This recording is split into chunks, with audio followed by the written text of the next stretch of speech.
menyeru tentang fikih atau adab atau yang lainnya dengan dalil sunnah, dengan pemahaman salaf dikatakan salafi, padahal tidak menyuruh tauhid.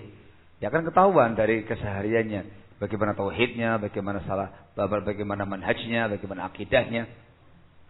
Kalau dia masyhur dikenal dengan ini semua, cuman dia memiliki takhasus gitu ya, memiliki spesialisasi dalam perkara fikih, dia menyampaikan masalah fikih, tidak ada masalah.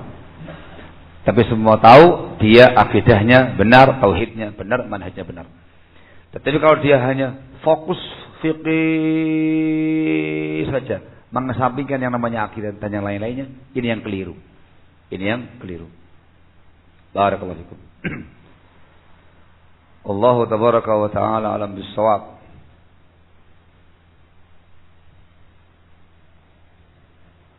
Waduh, ini pertanyaannya bongkar-bongkaran ya, kawan. Padahal tadi bahasa saya bahasa umum semua nih, nggak pakai bongkar-bongkar ini. Yang ini bahasanya khusus ini. Kelompok ini, fulan alan. Wah, ini bahaya ya, Pak. Pembahasannya umum saja ya. Kalau bongkar-bongkaran ada waktu dan tempat membongkarnya.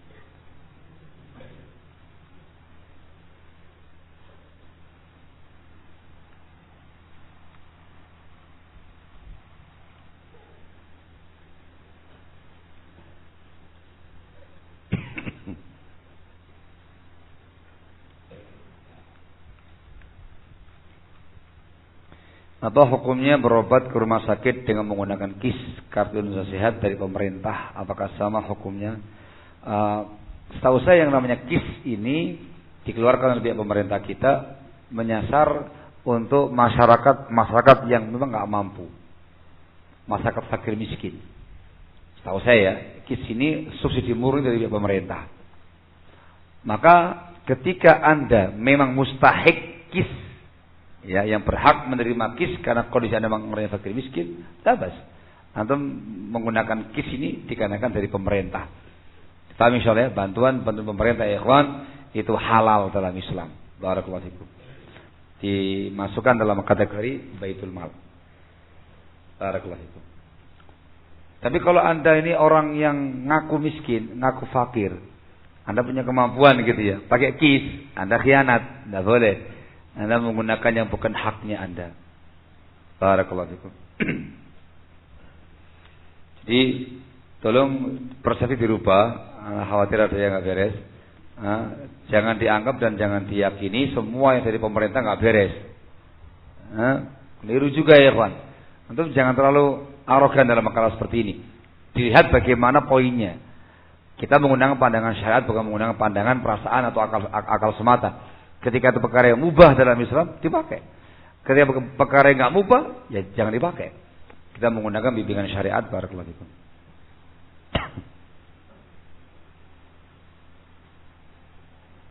Masya Allah. Kalau ada orang yang menyimpang, dia belum taubat hingga akhir hayatnya, apakah dia masuk neraka atau bahkan sampai kekal? Masya Allah. Menakutkan banget pertanyaannya ya kawan. Ini sih kembali pada penyimpangannya ya kawan. Pada penyimpangan syirik, penyimpangan kufur, ada yang besar, ada yang kecil, ada penyimpangan bid'ah, ada besar, ada yang kecil, ada penyimpangan yang lainnya. Tergantung penyimpangannya. Kalau penyimpangannya itu belum sampai pada tingkat mengeluarkan dia dari Islam, hanya membuat dia fasik atau semisalnya, maka itu semua tahtal masyiah, tergantung kehendak Allah Azza wa Jalla. Bila Allah menghendaki diampuni maka diampuni, kalau tidak maka dimasukkan dalam neraka untuk pembersihan dosanya. Setelah bersih maka dimasukkan dalam surganya Allah Azza wa Jalla. Ketauhidan yang dia miliki, keislaman yang ada pada dia menghalangi dia dikekalkan dalam neraka. Itu prinsipnya Ahlussunnah. Allah mengatakan dalam firman-Nya, "Innallaha la yaghfiru ay yushraka bihi wa yaghfiru ma duna dzalika liman yasha." Allah tidak akan mengampuni dosa syirik. Syirik Allah enggak bakal mengampuni. Tidak akan mengampuni bagi yang dosa selain itu, bagi yang dikehendaki oleh Allah Azza wa Jalla. Ayat ini bagi yang belum taubat. Kalau dia syirik, Allah enggak ampuni. Tapi kalau dia bukan syirik, perkara bid'ah yang belum tingkatan kufur atau perkara dosa dan kemaksiatan, maka dikatakan liman yasha, bagi yang Allah kehendaki. Namanya tahtal masyiah, tergantung kehendak Allah. Itu kembali kepada Allah. Allah menghendaki diampuni, diampuni. Dimasukkan dalam surganya. Ketika dia enggak diampuni oleh Allah Azza wa Jalla, maka dimasukkan dalam neraka, disucikan dari dosanya, setelah suci dimasukkan dalam surganya Allah Azza wa Jalla. Dia tidak akan kekal abadi dalam neraka selama-lamanya karena keislaman dia, karena keimanan yang ada pada dirinya. Barakallahu fikum. Tapi kemudian jangan merasa, wah tenang aja kalau gitu. Yang penting kan ujungnya kan surga. Jangan begitu. Enak masuk neraka. Allahul musta'an. Satu kali celupan masuk neraka itu penderitaan yang selama-lamanya. Disebutkan dalam hadis ini kan, seseorang yang semasa hidupnya merasakan kenikmatan di dunia tidak pernah sengsara, ketika dicelupkan sekali celupan dalam neraka, dia mengatakan, sungguh demi Allah aku tidak pernah merasakan nikmat sedikit pun. Dia bisa melupakan semua yang dia rasakan selama ini. Sekali celupan. Barakallahu fikum. Dan kita nggak tahu kalau dia bermudah-mudah menggampangkan penyimpangan, tiba-tiba bukan semata-mata kemaksiatan, ternyata lebih jauh lagi. Kita nggak tahu ternyata dia telah keluar dari Islam. Dia menunggu kiamah, dinyatakan kafir oleh Allah Azza wa Jalla, neraka selama-lamanya. Nauzubillah. Jangan meremehkan penyimpangan, jangan meremehkan kemungkaran. Barakallahu fikum.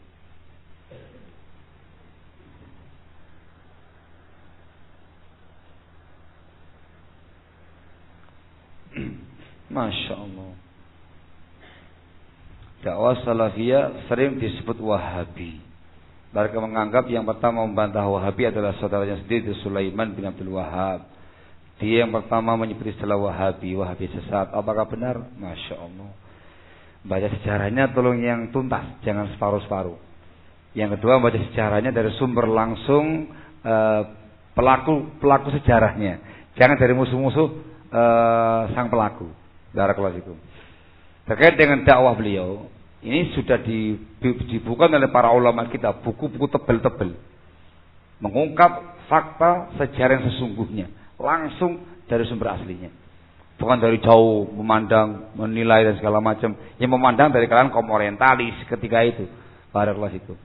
Langsung dari sumber aslinya. Terkait dengan saudaranya, betul, di awal memang saudaranya ini tidak suka dengan dakwah Syekh Muhammad bin Abdul Wahab. Betul. Setelah itu rujuk, taubat, rujuk dan bergabung dengan beliau dengan dakwah. Dan itu biasa. Paham ya? Dalam dakwah itu perkara biasa. Jangankan seorang dai, seorang nabi, anaknya nggak cocok sama bapaknya. Seperti kayak siapa ya, Bang? Bapaknya nabi, anaknya nggak mau ikut dakwah bapaknya. Siapa? Ya kan? Nabi Nuh. Yang dakwah ini seorang nabi, istrinya nggak sepakat dengan dia. Kayak siapa? Lot, Nuh juga ya. Barakallahu fikum. Yang ini bapaknya seperti Nabi Ibrahim. Betul ya?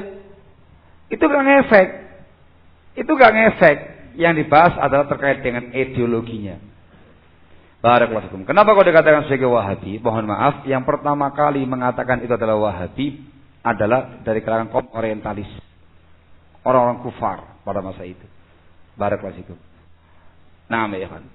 Ini dari Syekh Muhammad bin Abdul Wahab An-Najd Tamimi rahimahullahu tabaraka wa taala. Beliau adalah seorang dai dari dai sunnah, dai dakwah salafiyah, salah seorang pembaharu dakwah ini pada masanya. Hanya itu. Dakwanya sama dengan dakwanya para ulama sebelumnya, sama kayak Imam Syafi'i rahimahullah, sama kayak ulama-ulama yang lain, sama. Al-Quran, sunnah dengan pemahaman salaf, barakallahu fikum. Nah, sehingga tidak ada yang salah dari beliau. Beliau salah seorang dai-nya, bukan satu-satunya dai-nya. Barakallahu fikum. Dakwah salafiyah dan salafiyin tidak pernah fanatik buta kepada beliau. Beliau manusia biasa, barakallahu dalam bab ini. Nah, sehingga emang kenapa dengan nama ini? Gak ada masalah dengan nama ini. Kalau berislam dengan benar, dengan bimbingan Al-Quran, sunnah dengan pemahaman salaf, dikatakan Wahabi, kita semua adalah Wahabi. Dan kita bangga dengan nama ini, dikarenakan ini nama nisbat kepada nama Allah Al-Wahhab. Wahabi, yakni golongannya Allah Azza wa Jalla. Masya Allah, zen. Kan gitu ya. Yang dibahas adalah ideologinya barakallahu fikum. Alhamdulillah sampai sekarang dakwanya barokah. Dakwanya barokah, barakallahu fikum. Dengan keikhlasan beliau, Allah yang Maha tahu ikhwan, tapi dari indikasi yang ada nampak beliau tulus dalam dakwanya, ikhlas dalam dakwahnya.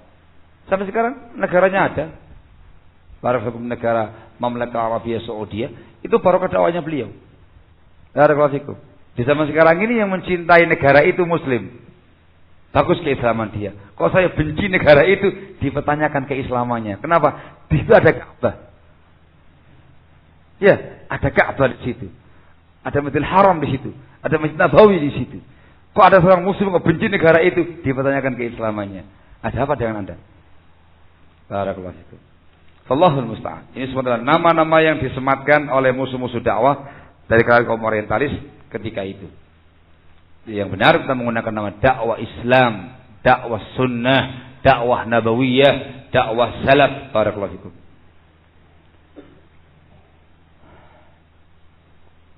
Bagaimana memperlakukan Al-Quran yang sudah rusak atau robek-robek. Yang ini disimpan di tempat yang rapi atau dibakar supaya jangan sampai dihinakan. Itu yang difatwakan oleh para ulama sekarang ini. Barakallahu fikum. Wallahu tabaraka wa ta'ala alam bis-shawab. Masya Allah. Oh, pertanyaannya kok sangar-sangar ya Pak. Ini semua ini.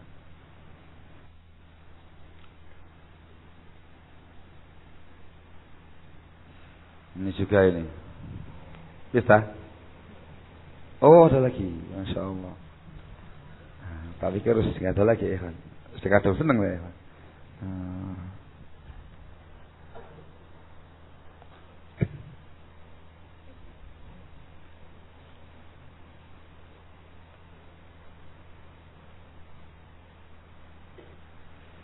Apa hukumnya menjual barang yang telah disubsidi pemerintah melebihi harga yang telah ditetapkan oleh pemerintah?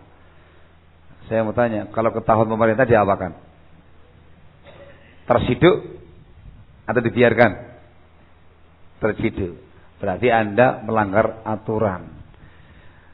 Baik, dalam bab yang seperti ini, itu kan bab duniawi, ya, maslahat duniawi. Ketika penguasa kita menerapkan sebuah aturan yang terkait dengan perkara duniawi dan beberapa perkara yang mubah, wajib kamu taati. Difahami? Ahlussunnah wal Jamaah salafiyin, dakwah salafiyah, prinsipnya sangat jelas.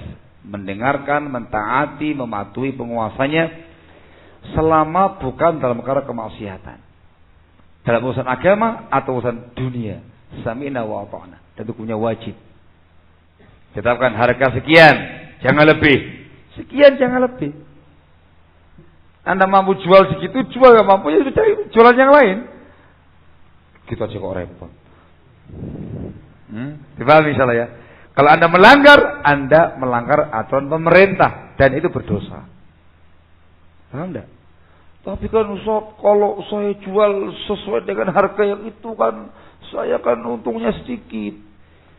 Ya sudah, jalani saja dengan nikmat. Tapi kan ya sudah, cari yang lain. Kita cuma repot. Sudah cari yang lain sudah. Sudah yang ini antum lepas karena antum tidak bisa marketingnya mungkin kurang jos gitu ya. Jadi nggak nyaman, ya sudah cari yang lain. Tidak usah kemudian merekayasa, kemudian membuat makar terkait dengan harga, malah kamu berdosa. Dipahami tidak ya? Barakallahu itu. Semoga paham. Sekali lagi dalam bab ini, kalau aturan pemerintah itu mubah, maslahat umum atau bahkan syar'i, bukan perkara yang mungkar, ditaati. Sami'na wa ata'na. Perkara agama kita atau perkara duniawiyah kita. Barakallahu fikum. Kalau seandainya nih, saya mau tanya sama, kalau seandainya, berandai-andai, semoga tidak. Pemerintah menetapkan semua orang Indonesia harus menggunakan kopiah hitam. Taati apa enggak? Loh kok diem? Taati apa enggak? Hah? Itu aturan baku mereka. Taati, ganti yang putih, ganti yang hitam. Karena gak ada masalah, mau yang putih boleh, hitam juga boleh, mau hijau juga boleh, biru juga boleh. Blondeng ini juga boleh. Apa lagi? Nggak ada masalah dalam Islam. Boleh-boleh aja. Nah, ketika penguasa yang menetapkan sebuah aturan itu ditaati, sami'na wa ta'na. Itu makna perintah kepada makna mentaati penguasa. Nasul Quran, nasul hadis. Contoh kecil. Sami'na wa ta'na. Udah, jangan yang putih, hitam semuanya. Nah, kadang pakai songkok nasional, kadang pakai yang hitam kayak gini, yang penting hitam kayak gitu ya, nggak ada masalah. Nggak ada masalah. Misal, alhamdulillah nggak ada masalah kan, penguasa kita kan orang baik, masya Allah ya kan, barakallahu fiik, bebas, nggak ada masalah. Misal juga misalkan, ya orang-orang Indonesia jangan pakai jubah, pakai baju koko semua, paling nggak koko yang Muslim, ya sudah, jangan pakai jubah, koko aja. Lihat diem. Bukan perkara yang melanggar agama. Pakai jubah boleh, pakai koko juga boleh, pakai hem juga boleh, sarung juga boleh, ya kan? Nggak ada masalah. Taati, sami'na wa ta'na. Barakallahu fikum. Paham ya? Sami'na wa ta'na. Jangan mengatakan, enggak bisa Ustaz. Apa yang tidak bisa? Masuk kemudian koko saja. Ya kan ragam koko kan macam-macam. Motifnya kan beda-beda ya. Itu supaya jangan bosan, cari motif yang lain-lain ya gitu ya. Ini pemerintah yang menetapkan, sami'na wa ta'na. Dipahami ini? Apalagi dalam perkara din dan perkara agama untuk menyatukan umat Islam supaya jangan ada khilaf di antara mereka. Bagus. Seandainya contoh nih. Pemerintah bikin aturan baku, aturan dari misalkan Kemenak kita. Semua masjid-masjid baik punya pemerintah atau punya kaum muslimin, imamnya ditunjuk pemerintah. Sami'na wa ta'na. Monggo silakan ditunjuk jadi imam. Kita ngasih masukan bacaannya yang bagus. Nah gitu ya, biar maknyes. Ya kan biar khusyuk. Ngasih masukan boleh. Silakan sami'na wa ta'na. Enggak ada masalah. Bikin misalkan aturan ketentuan dari pihak Kemenak mengatakan aturan baku, ya khutbah Jumat di masjid pemerintah atau swasta ditunjuk oleh pihak pemerintah. Sami'na wa ta'na. Silakan. Itu penguasa kita. Kita kasih masukan aja. Mohon isinya adalah pembekalan iman dan takwa. Jangan yang bikin gaduh gitu ya. Politik terus ini bikin kisruh. Yang lain saja Pak. Kita kasih masukan, nggak ada masalah. Perbaikan akidah, perbaikan akhlak dan segala macam. Ngasih masukan. Sami'na wa ta'na. Wah kata. Dipahami ya? Bahkan dalam Islam ya ikhwan barakallahu fikum, ada beberapa poin ibadah wajib dengan pemerintah. Seperti berjihad, wajib dengan pemerintah. Haji harus jalurnya pemerintah. Kemudian apa lagi? Jihad, haji, pemane? 2 hari raya, jamaah Jumat dan segala macamnya. Itu semua dengan pemerintah. Barakallahu fikum. Nah, mudah ya. Apalagi perkara duniawi. Antum taati, Islam bukan perkara yang mungkar. Barakallahu fikum. Ngasih masukan silahkan. Ada wadah disiapkan oleh pemerintah untuk menampung aspirasi masyarakat. Tolong Pak, jarang terlalu deket dong. Dari penguasa 10.000 gitu loh. Nanti kita jual 15.000 kan lumayan untungnya nih. Sampai kepada pihak penguasa. Tapi jangan membuat rekayasa. Barakallahu fikum. Saya tahu ya dimaksud. Saya tahu jualan tadi saya tahu ya Pak. Banyak yang tanya sama saya, gimana Ustaz? Ya sudah, ini gak ada untungnya ya cari jualan yang lain. Kita juga repot. Mau musta'an antum ini.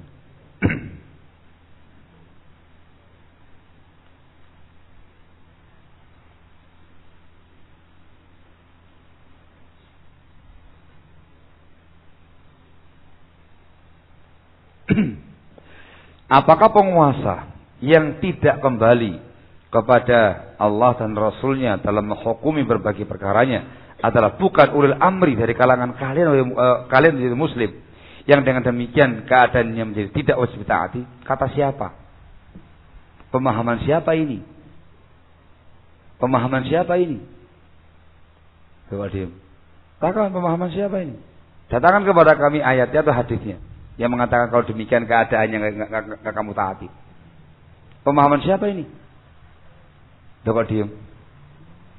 Kita mengatakan ini bukan pemahaman yang benar. Ini bukan pemahaman yang benar dan bukan dari dakwah salafiyah. Barakallahu fikum. Yang menjadi patokan itu bukan undang-undang. Yang menjadi patokan ialah sosok penguasanya, muslim ataukah bukan. Dan yang dimaukan adalah semata-mata dia muslim. Tidak ada keharusan harus orang yang soleh atau orang yang bertakwa. hatta dia zalim, hatta dia fasik, hatta dia menyimpang, hatta dia sesat, selama dia muslim. Dan yang kedua bukan tentang perkara kemungkaran.